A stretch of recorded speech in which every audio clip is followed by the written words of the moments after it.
Hello friends, welcome to my channel. এখানে নিয়ে নিলাম পেছনে কিছুটা আলু, পেঁয়াজ কুচি, টমেটো কুচি, লঙ্কা, আদা রসুন পেস্ট।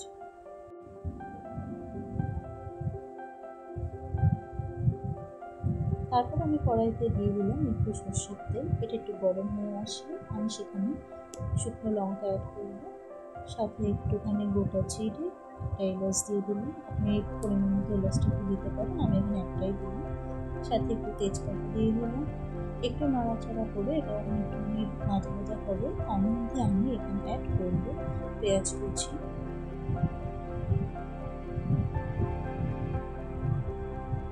নেড়ে চেড়ে পেঁয়াজটা যখন একটু লাল লাল হয়ে আসবে, তার মধ্যে আমি এখানে দিয়ে দেবো একটুখানি আলু।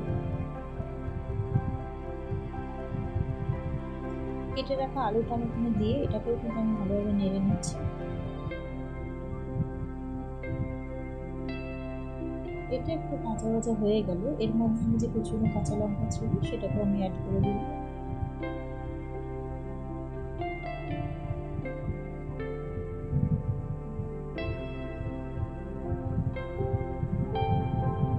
এরপর আমি অ্যাড করলাম আদা বাটা, রসুন বাটা, সবকটা ভালোভাবে মিশিয়ে ভেজে ভেজে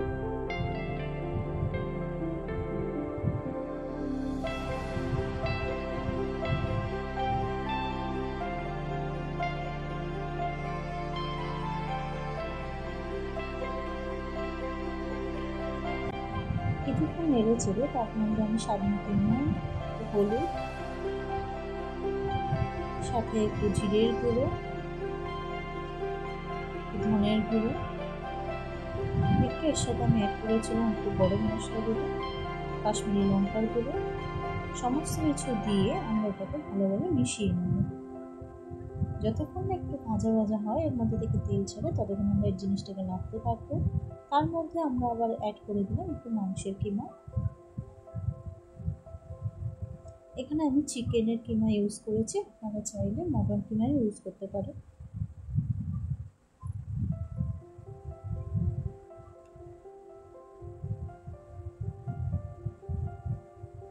দেখেছেন আমার ভাজাটা কেমন হয়ে গেছে। তাতে একটু স্বাদ মতো একটুখানি সামান্য পরিমাণ চিনি অ্যাড করে দিয়েছি। এবার যে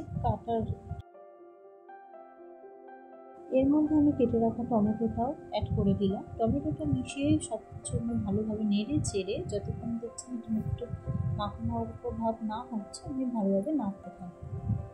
একটু তেল ছেড়ে আসলে তার মধ্যে আমি অ্যাড করব এই মটরটা।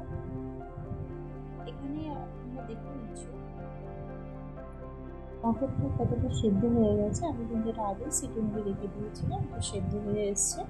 তারপর আমি এটা মশলাটার সাথে সমস্ত কিছুর সাথে এটা অ্যাড করে ভালো করে নেড়ে চেড়ে আমি এর মধ্যে জল দিয়ে দিয়েছি। এবার এটাকে আমি ফুটতে দেবো, যতক্ষণ মোটামুটি সেদ্ধ হয়ে যায়, ঠিকভাবে কুক হয়, আমি ততক্ষণ ফুটতে দেবো।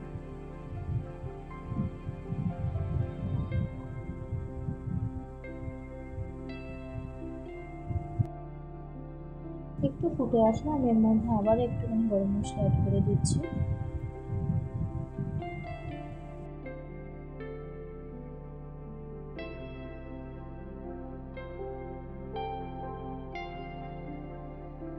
এবার এখানে গ্যাসের ফ্লেমটা বন্ধ করে দিয়েছি। আমার ঘুগনিটা কিন্তু এখানে কমপ্লিট হয়ে গেছে।